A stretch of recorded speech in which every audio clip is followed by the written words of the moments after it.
Masquerade of a Dead Sword, a Tragedy, by Thomas Ligotti. When the world uncovers some dark disguise, embrace the darkness with averted eyes. Psalms of the Silent. 1. Faliol's Rescue. No doubt the confusions of Carnival night were in some measure to blame for many unforeseen incidents. Every violation of routine order was being committed by carousing masses, their high-register songs of celebration harmonizing with a low, droning pedal point which seemed to be sustained by the night itself. Having declared their town an enemy of quiescence, the people of Soldori had taken to the streets. There they conspired against solitude and, to accompanying gyrations of squealing abandon, sabotaged monotony. Even the Duke, a cautious man and one not normally given to those extravaganzas perpetrated by his counterparts in Lenice or Daranzella, was now holding a lavish masquerade, if only as a strategic concession to his subjects. Of all the inhabitants of the three towns, those under the rule of the Duke of Soldori, occasionally to the Duke's dismay, were the most loving of amusement.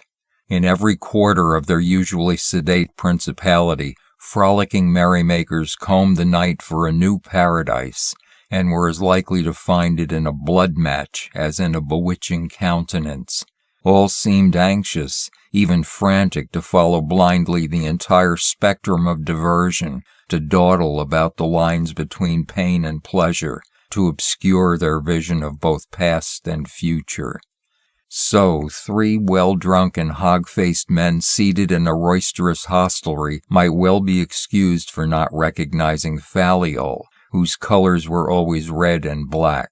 But this man, who had just entered the thickish gloom of that drinking-house, was garbed in a craze of colors, none of them construed to a pointed effect. One might have described this outfit as a motley gone mad. Indeed, what lay beneath this fool's patchwork were the familiar blacks and reds that no other of the three towns, neither those who were dandies, nor those who were sword whores, nor even those who, like Faliol himself, were both, would have dared to duplicate. But now these notorious colors were buried under a rainbow of rags which were tied about the man's arms, legs, and every other part of his person, seeming to hold him together like torn strips hurriedly applied to the storm-fractured joists of a sagging roof. Before he had closed the door of that cave-like room behind him, the draught rushing in from the street made his frayed livery come alive like a mass of tattered flags flapping in a calamitous wind.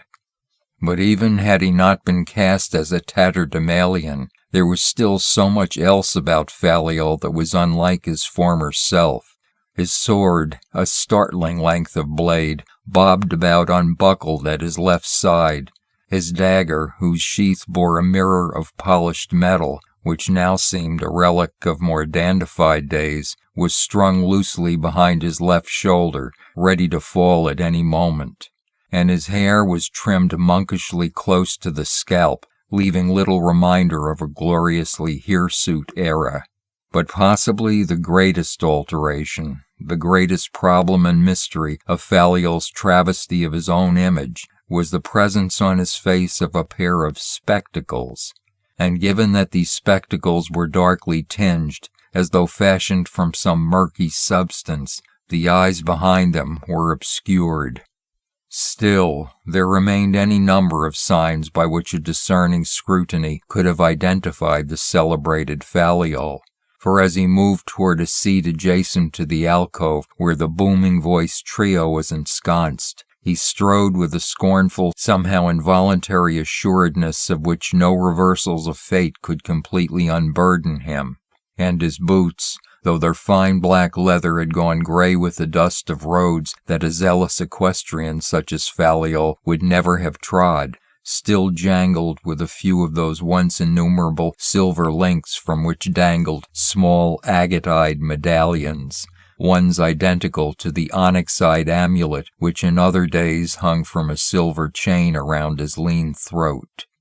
Now, however, no medallion ornamented Faliel's chest, and since he had lost or renounced the inkish eye of onyx, he had acquired 2 eyes of shadowed glass. Each lens of the spectacles reflected, like twin moons, the glow of the lantern above the place where Faliel seated himself. As if unaware that he was not settled in some cloistered cell of lucubration, he removed from somewhere within his shredded clothes a small book having the words Psalms of the Silent inscribed upon its soft, worn cover, and the cover of the book was black, while the characters of its title were the red of autumn leaves. "Faliel, a scholar?" someone whispered in the crowded depths of the room, while another added, "And a scholar of his own grief, so I've heard."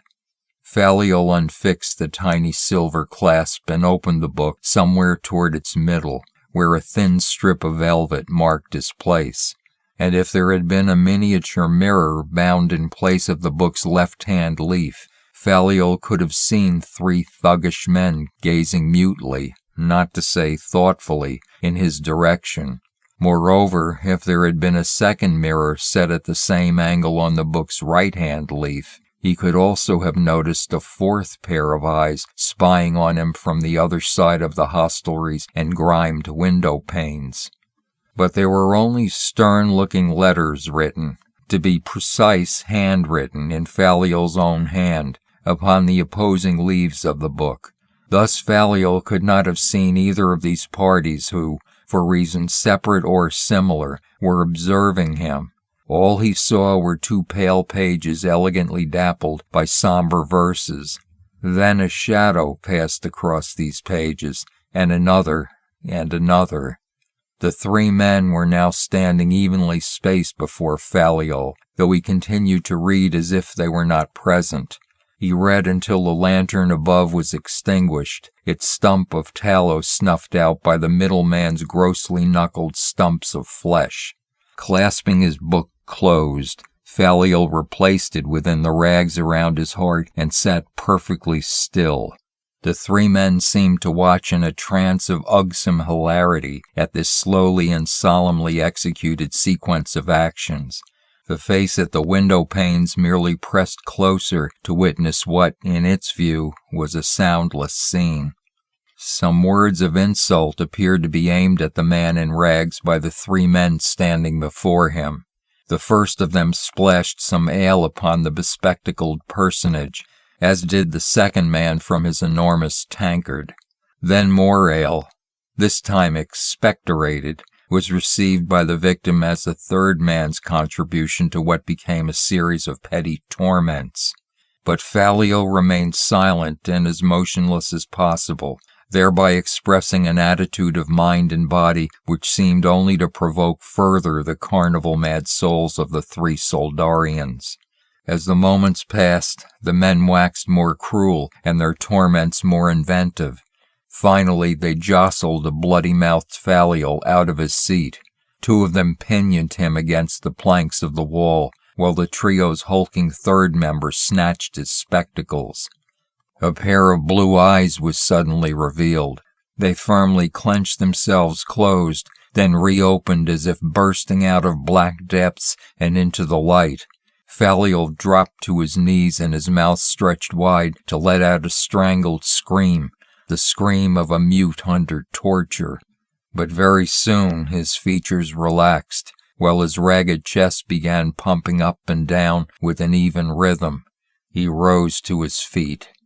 The one who had taken Faliel's spectacles had turned away, and his clumsy fingers were fiddling with delicate silver stems, fumbling with 2 shadowy lenses that were more precious than he knew.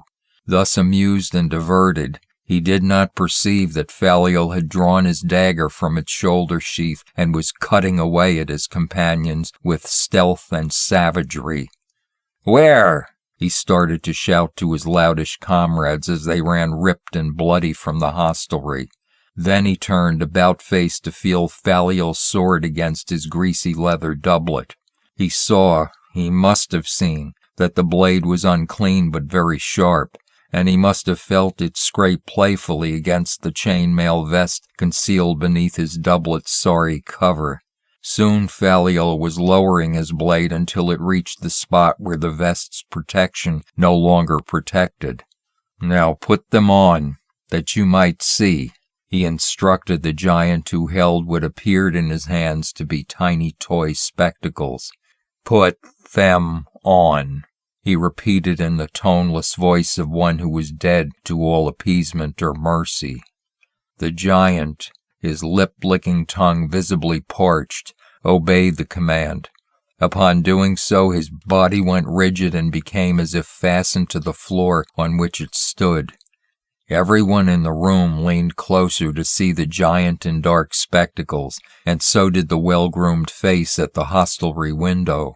Most of the men laughed, drunkenly and anonymously, but a few remained silent, if they did not in fact become silent, at this sight. "And a scholar of the wildest folly, too," someone whispered. Faliel himself grinned like a demon, his eyes widening at his work. After a few moments he returned his sword to its sheath, and even so the giant held his transfixed position. Faliel put away his dagger, and the giant did not budge a hair. Trapped within himself, he stood with paralyzed arms hanging beside his enormous flanks. The giant's face was extraordinarily pale, his grizzled cheeks like two mounds of snow that had been sown with ashes. Above them, circles of glass gleamed like two black suns. All laughter had ceased by now, and many turned away from the unwanted spectacle. The giant's meaty lips were the only part of him that moved, though very slowly and very much in the manner of a dying fish gasping in the dry air.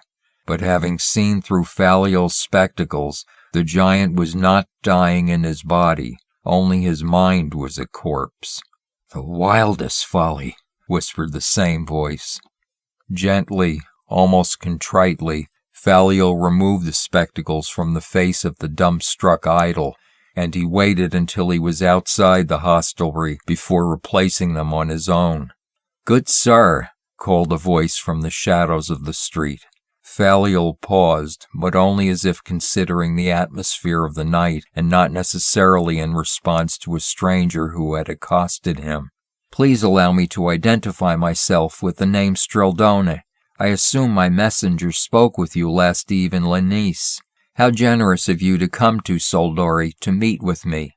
Well then, here is my coach," he said, "so that we need not talk in all the confusion of carnival night."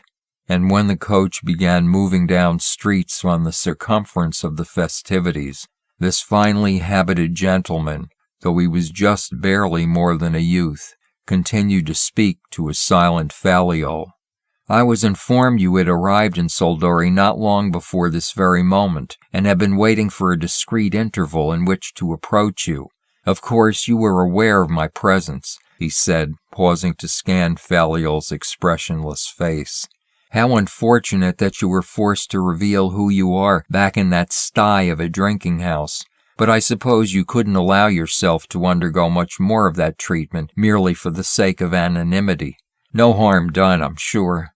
"And I am sure," Faliel replied in a monotone, "that 3 very sad men would disagree with you." The young man laughed briefly at what he understood to be a witticism. "In any event, their kind will have their throats wrapped in the red cord sooner or later. The Duke is quite severe when it comes to the lawlessness of others.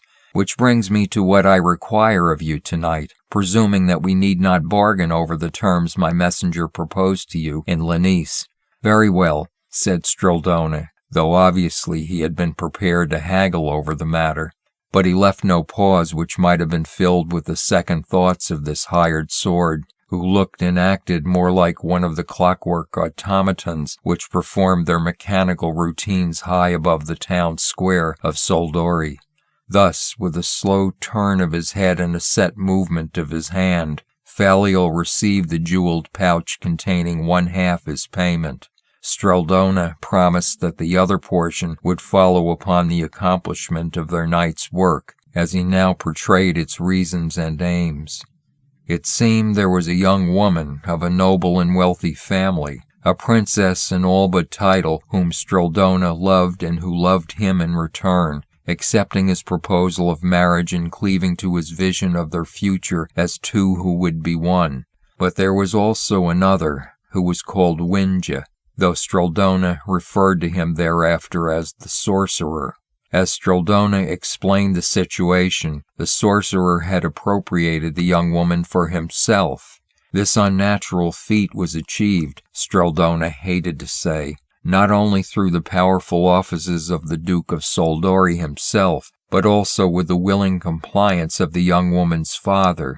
Both men, according to Strildona, had been persuaded in this affair because the sorcerer had promised to supply them, by means of alchemical transmutations of base metals into gold and silver, with an unending source of riches to finance their wars and other undertakings of ambition. Without bothering to embellish the point, Strildona declared that he and his beloved, in their present state of separation, were two of the most wretched beings in the world and desperate for assistance in their struggle to be reunited, and that carnival night would be the last opportunity for Faliol to untangle them from the controlling strings of the sorcerer and his compatriots. "Do I have your attention, sir?" Strildona asked. Faliol vouchsafed his understanding of the matter by repeating to its last detail Strildona's account of his plight. "Well, I am glad to know that your wits are still in order, however distracted you may seem. I have heard certain rumors, you understand. In any event, tonight the sorcerer is attending the Duke's masquerade at the palace. She will be with him. Help me steal her back, so that we may both escape from Soldori, and I will fill the empty part of that pouch." Faliol asked if Strildona had possessed the foresight to have brought along a pair of costumes to enable their entrance to the masquerade. Strildona, somewhat vainly, produced from the shadows of the coach 2 such costumes, one that was appropriate to a knight of the old days, and the other that of a court jester of the same period. Faliol reached out for the wildly patterned costume with the jeering mask. "But I am afraid," said Strildona, "that I intended that costume for myself. The other is more suited to allow your sword—" "No sword will be needed," Faliol assured his nervous companion. "This will be fitting," he added, holding the hook-nosed fool's face opposite his own. They were now traveling in the direction of the palace, and Soldori's carnival began to thicken about the wheels of Strildona's coach. Gazing upon the nocturnal confusion, Faliol's eyes were as dark and swirled with shadows as the raving night itself. 2. The Story of the Spectacles. His eyes fixed and clouded as a blind man's, the mage sat before a small circular table upon which a single wax taper burned in a silver stick. Illuminated by that modest flame, the surface of the table was inlaid with esoteric symbols, a constellation of designs which reduced essential forces of existence to a few rather picturesque patterns. But the mage was not occupied with these. He was simply attending to someone who was raving in the shadows of a secret chamber. The hour was late, and the night was without a moon. The narrow window behind the beardless, pallid face of the mage was a solid sheet of blackness that seemed to absorb the candlelight. Every so often, someone would move before this window, his hands running through his thick, dark hair as he spoke or tried to speak. Occasionally he would move toward the candle flame, and a glimpse could be caught of his bold attire in blacks and reds, his shining blue eyes, his fevered face. Calmly, the mage listened to the man's wild speech. "Not if I have become mad, but of what my madness consists is the knowledge I seek from you. And please understand that I have no hopes, only a searing curiosity to riddle the corpse of my dead soul.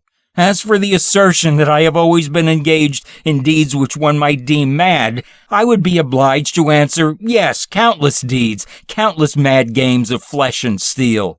Having confessed that, I would also avow that these were sanctioned provocations of chaos. known in some form to the body of the world, and even blessed by it, if the truth be spoken. But I have provoked another thing, a new madness which arrives from a world that is on the wrong side of light, a madness that is unsanctioned and without the seal of our natural selves. It is a forbidden madness, a saboteur from outside the body of known laws, and as you know, I have been the subject of its devastation. Since the madness began working its ruin upon me, I have become an adept of every horror which can be thought or sensed or dreamed. In my very dreams, have I not told you of them? There are scenes of slaughter without purpose, without constraint, and without end. I have crept through dense forests, not of trees, but of tall pikes planted in the earth, and upon each of them a crudely formed head has been fixed. These heads all wear faces which would forever blind the one who saw them anywhere but in a dream, and they follow my movements not with earthly eyes, but with shadows rolling in empty sockets. Sometimes the heads speak as I pass through their uncanny ranks, telling me things I cannot bear to hear, nor can I shut out their words, and I listen until I have learned the horrors of each brutal head. And the voices from their lacerated mouths, so clear, so precise to my ears, that every word is a bright flash in my dreaming brain, a brilliant new coin minted for the treasure house of hell. At the end of the mad dream, these heads endeavor to laugh, creating a blasphemous babble which echoes throughout that terrible forest. And when I awaken, the night continues to reverberate with fading laughter. Yet why should I speak of waking from these dreams? For to awaken, as I once understood this miracle, means to reclaim a world of laws which for a time were lost, to rise into the light of the world as one falls into the darkness of dream. But for me, there is no sense of breaking through the envelope of sleep. It seems that I remain a captive of these dreams, these visions. For when one leaves off, another begins, like a succession of connected rooms which will never lead to freedom. And for all I can know, I am even now the inhabitant of one of these rooms, and at any moment, I beg forgiveness, wise man, you may transform into a demon and begin to disembowel weeping children before my eyes and smear their entrails upon the floor so that in them you may read my future, a future without escape from those heads and from what comes after. For there is a citadel in which I am a prisoner and which holds within it a type of school, a school of torture. Ceremonial stranglers, their palms grooved by the red cord, stalk the corridors of this place or lie snoring in its shadows, dreaming of perfect throats. And somewhere the master carnifex, the supreme inquisitor, waits as I am taken from my cell and dragged across stone floors until I am finally presented to this fiend with witless rolling eyes. Then my arms, my legs, everything is shackled, and I am screaming to die while the torture of the question— "Enough," said the mage without raising his voice. "Yes, enough," the madman said. "And so have I said numberless times. But there is no end, there is no hope. And this endless, hopeless torment incites me with a desire to turn its power on others, and even to dream of turning it on all. To see the world drown in oceans of agony is the only vision which now brings me any relief from my madness, from a madness which is not of this world." "Though neither is it of any other world," said the mage in the same quiet voice. "But I have also had visions of butchering the angels," replied the madman, as if to argue the irreparable nature of his mania. "You have envisioned precisely what you have been made to envision, and nothing that has risen from your own true being. But how could you have known this, when it is the nature of what you have seen, this anima mundi of the oldest philosophers and alchemists, to deceive and to pose as the soul of another world, and not as the soul of the world we know? There is only one world and one soul of that world, which appears in forms of beauty or bravery or madness, according to how anima mundi would turn you. And no ordinary devising may turn you away from what it wills. This is the power that has made you what you now are, and would unmake you for its own design. It has played with you as it would a puppet. Then I will make myself its destruction. You cannot. Your very wish to destroy it is not yours, but that of the thing itself. You are not who you are. You are only what it would have you be. You speak as if it were a god of deceit and illusion. There is no other or truer way to speak of it. But no further words now, finished the mage. He then instructed the madman to seat himself at the table of arcane designs and to wait there with eyes calmly closed. And for what remained of that moonless night the mage worked in another part of his dwelling, returning to the wretched dreamer just before dawn. In one of his hands was the product of his labors, a pair of strangely darkened spectacles, as if they had shadows sealed within them. These he fitted to the madman's face. Do not yet open your eyes, my unhappy friend, but heed my words. I know the visions you have known, for they are among the visions that all were born to know. There are eyes within our eyes, and when these others open, all becomes confusion. The meaning of my long life consists of the endeavor to seize and settle these visions, until my natural eyes themselves have altered in accordance with my purpose. Now, for what reason I cannot say, Anima Mundi has revealed itself to you in its most essential aspect, that of chaos at feast.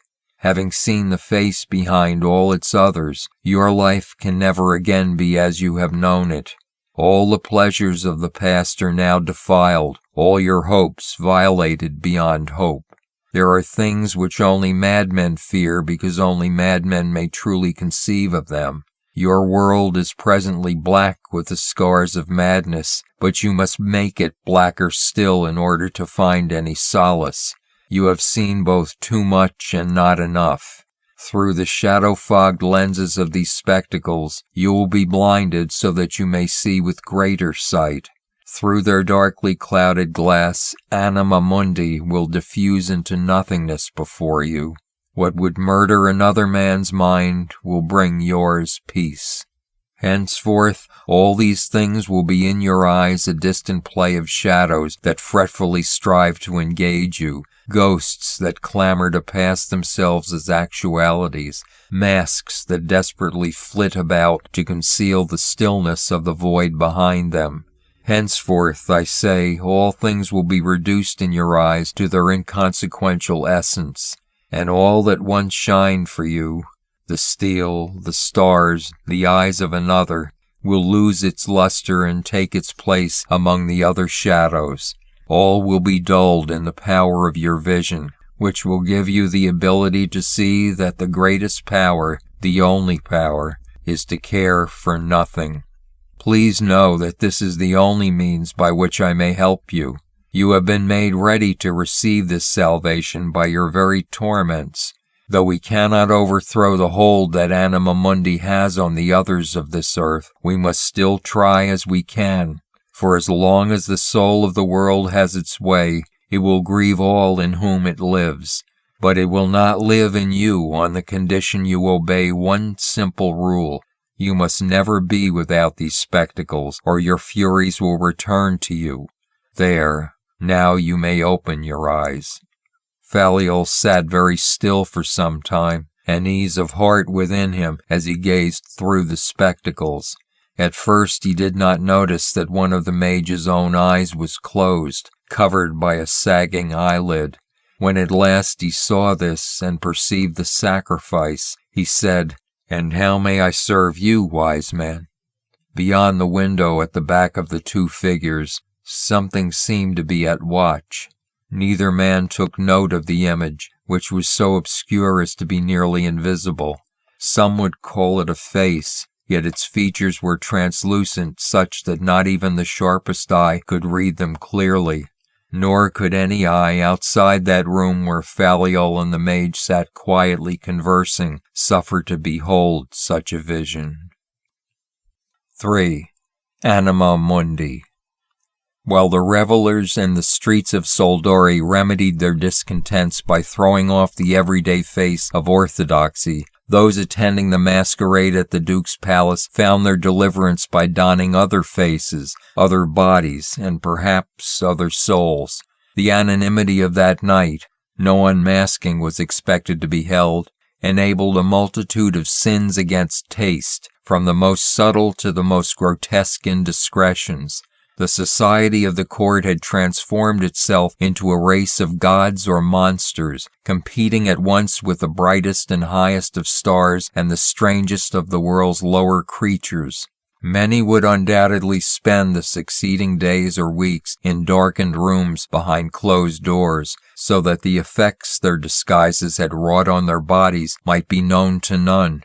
For a few rare spirits, this by necessity would be their last appearance in the eyes of the court before a final seclusion. All were quite clearly arrayed as if something unparalleled and possibly conclusive was to occur that night. Musicians played in several of the palace's most sumptuous and shimmering halls. Glittering glasses were filled by fountains of unnaturally colored wine, and maskers swarmed about like living gargoyles freed from the cathedral's stone. All, or nearly all, were straining for some unheard-of antic, suffering the pleasures of expectancy. But as the hours passed, hopes dissolved. The Duke, in essence a simple man, even a dull one, took no initiative to unloose the abundant possibilities of the masquerade, and, as if instinctively aware of these perilous directions, he restrained the efforts of others to pursue them and thereby digress in a wayward manner from the night's steadily unwinding course. No petitioning could sway him. He allowed several odd witticisms to pass unacknowledged, and he feigned that certain dubious suggestions and proposals were abstruse to his mind. Unnourished by any source within the Duke's character, every attempt at innovation curled at its colorful edges and died. The initial strangeness of the masked gathering went stale. Voices began to sound as though they were transacting business of some tedious sort, and even the sight of a jester, albeit one with darkness within the eyes of his mask, offered no special merriment to this sullen assembly. Accompanying the jester, who made no lively movements, was a knight out of armor, dressed in radiant blues and golds, a crusader's cross emblazoned upon his chest, and over his face a white silk mask of blandly noble expression. The odd duo progressed from room to room of the palace, as if they were negotiating a thick wood in search of something or someone.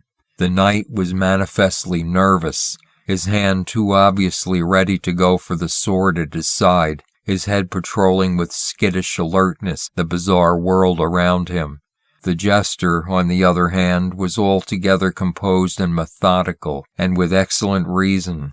He knew, as the knight did not, that their purpose was not a difficult one, as they would enjoy the complicity of Winja himself, whom the knight had called the sorcerer, and whom the jester addressed as a wise man mage.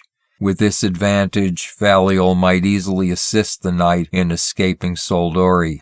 Not that such heroics were any longer of concern to Faliol, who was merely serving the mage in a machination to break the Duke. The alchemical transformation that the ruler desired would indeed take place, though not precisely as promised. What reserves of wealth the Duke and his conspirator possessed would tonight undergo, per the plan of the mage, a reverse alchemy that would leave them paupers.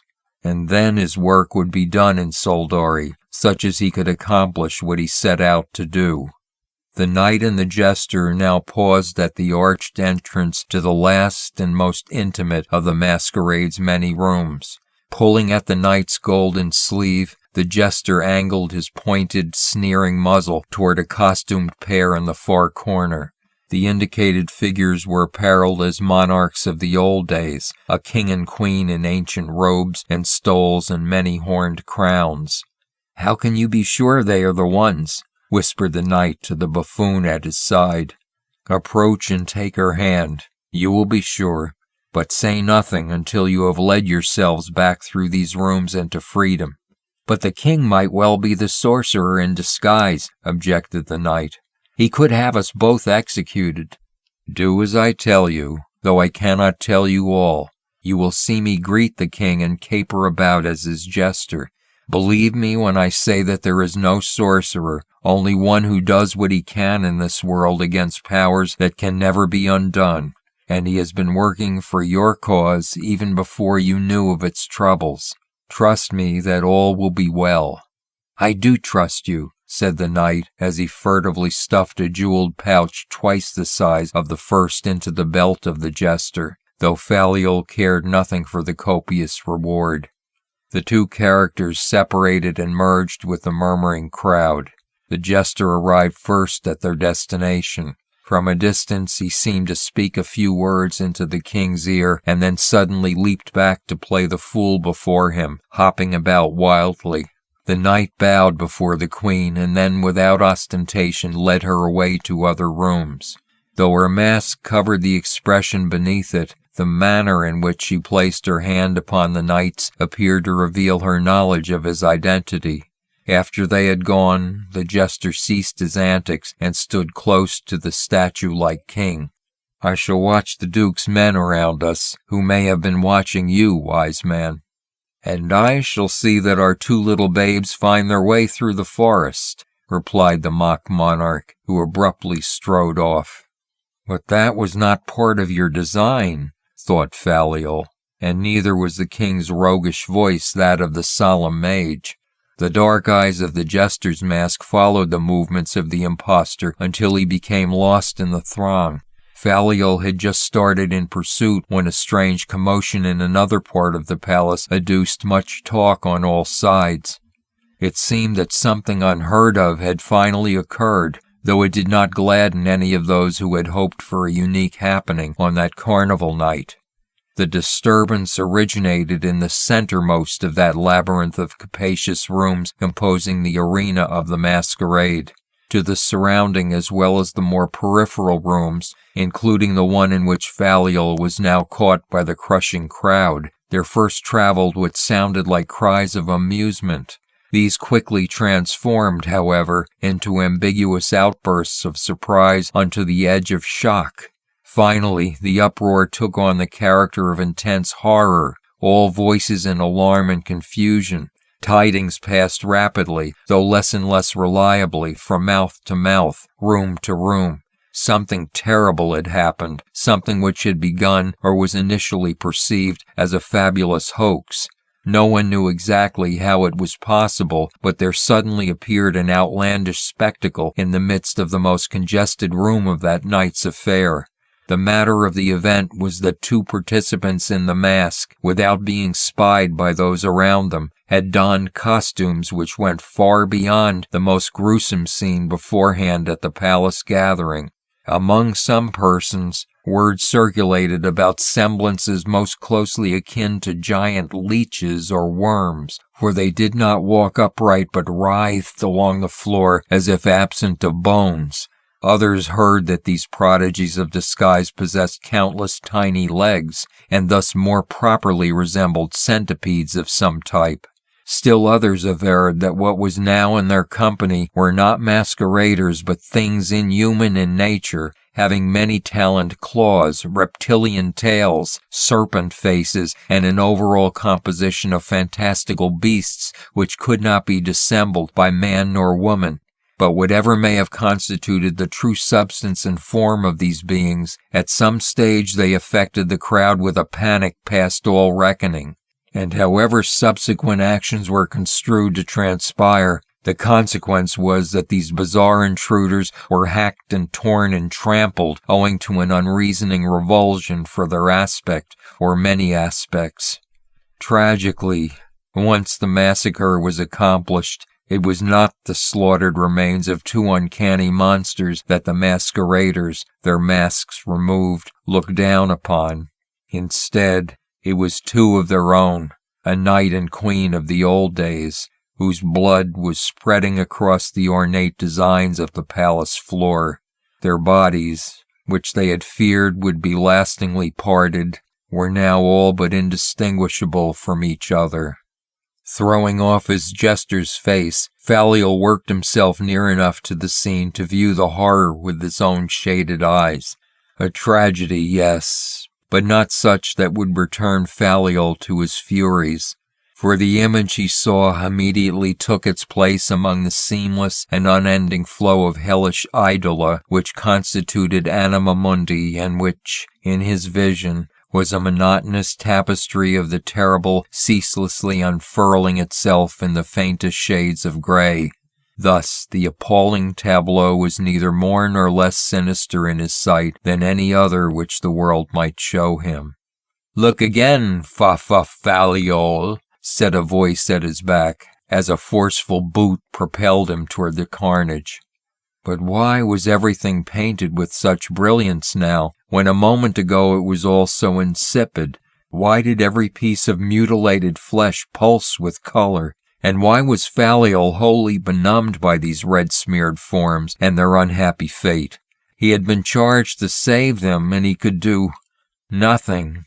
His thoughts were now careening wildly through crimson corridors within him, madly seeking solutions but falling at every turn into blind corners and flailing hopelessly against something immovable, impossible. He pressed his hands over his face, hoping to blind himself to the scene, but everything remained invincibly there before his eyes, everything save his spectacles. Now the Duke's voice broke the brief lull of the dazed and incredulous assembly. The enraged sovereign shouted orders, demanded answers. How justified had proved his misgivings concerning the masquerade. He had long known that something of this nature might occur, and had done what he could to prevent its coming to pass. On the spot, he outlawed all future occasions of this kind and called for arrests and interrogations, the torture of the question to be liberally implemented. Exodus was instantaneous. The palace became a chaos of fleeing freaks. "Faliol," called a voice that sounded too clear, within all the confusion to have its origin outside his own mind. "I have what you are looking for. They're with me now, right here in my hand, not lost forever." When Faliol turned around, he saw the masked king standing some distance away, unmolested by the frantic mob. The king was holding out the spectacles as if they were the dangling head of a conquered foe. Fighting his way toward the unknown persecutor, Faliol would chase him down and reclaim sanity, though not before he had barbarously dispatched the fiend. Yet he could not catch up to this figure which led him through all the rooms where the masquerade once flourished, and then deeper into the palace. At the end of a long, silent corridor, the gaudy, flapping train of a royal robe disappeared through a doorway. Faliol followed the shape and at last entered a dim chamber with a single window, before which stood the mummer in a sparkling silk mask. The spectacles were still held by the velvet fingers of a tightly gloved hand. Watching as the dark lenses flashed in the candlelight, Faliol's eyes burned as much with questions as with madness. "Where is the mage?" he demanded. "The mage is no more." "Then tell me, who are you, before I send you to hell?" "You know who I am, but say I'm a sorcerer if that is well with you." "And you killed the mage as you did the others." "The others? How could you have not heard that rattling pantomime, all those swords and swift feet? Did you not hear that there was a pair of Leviathan leeches, or something in that way, menacing the guests? True, I had a hand in the illusion, but my hand contained no gouging blade. A shambles, you saw it with your own eyes." "In their fate you saw your own future. Even a sorcerer may be killed." "Agreed, even a sorcerer with 3 eyes, or 2 eyes, or 1. "Who are you to have destroyed the mage?" "In fact, he destroyed himself, a heroic act, I'm sure, and he did it before my own eyes, as if in spite. As for myself, I confess that I am disappointed to be so far beneath your recognition. We have met previously, please remember, but it was many years past, and I suppose you became forgetful as well as dim-sighted once you put those pieces of glass over your eyes. You see why the mage had to be stopped. He ruined you as a madman, as my madman." But you might recall that you had another career before the madness took you, did you not? Brave Faliol. Do you not remember how you were made as such? Do you not wish to remember that you were Faliol the dandy before we met on the road that day? It was I, in my role as a charm seller, who outfitted you with that onyx-eyed amulet which you once wore around your neck. It was that bauble which made you the skillful mercenary you once were, and that you loved to be. And how everyone else loved you that way. To see a weakling become a man of strength and of steel is the stuff of public comment, of legend, and of diversion in general. And how much more do they love to witness the reverse of this process, to see the mighty laid low, the lord of the sword made mad. This was the little drama I had planned. You were supposed to be my madman, Faliol, not the imperturbable fool of that magician. You were supposed to be a real lost soul of torments in red and black, not a pathetic monk chanting silent psalms in pale breaths. Do you not understand? It was Winja who ruined you, who undid all my schemes for your tragic and colorful history. Because of him I was forced to change my plans, which are many and touch the lives of all. Yes, it was your mage who had wrestled his soul from me and believed he could do the same for you. Blame him for the slaughter of those innocents and for what you are about to suffer. You know my ways. We are not strangers. No, demon horror, we are not. You are indeed the foul thing the wise man described to me, all the dark powers which we cannot understand but only hate. Poor Faliol, how wrong you are to contend that the one who stands before you is hated, whatever few enemies I may have. Do you hear those rhapsodic voices in the streets below? They are not filled with hate. Even when I excruciate them, they make excuses for me. They could not possibly hold a greater love for what gives them all they have, however little it may sometimes come to. But I would never go so far that they would turn against their own perpetuity. Only as they live do I live on, and the exceptional destinies of heroes and magicians, of kings and queens, saints and martyrs, these have special roles to perform in my scheme. From the highest to the lowest, they are all my children, and through their eyes I see my own glory. You see but your own foulness. No, the foulness is yours alone to lay eyes on, my dear Faliol. For those enamored of their continuance, no foulness exists. You have worn these spectacles too long and, to my disappointment, still see too much. You have seen me as others have not, if that pleases you, and for that you must come to an end. This is a privileged doom for those such as yourself, a type of consolation. You have said enough. To be sure, my time is precious, and yet I have not said what I came here to say, or rather to ask.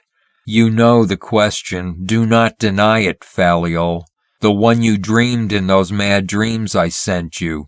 The torture of the question you dreaded to hear asked, and dreaded more to have answered. Demon! What is the face of the soul of the world? No, it is not a face. It is only...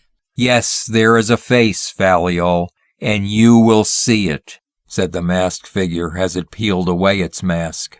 But why have you hidden your eyes that way, Faliol? And why have you fallen to your knees? Do you not appreciate the vision I have shown you?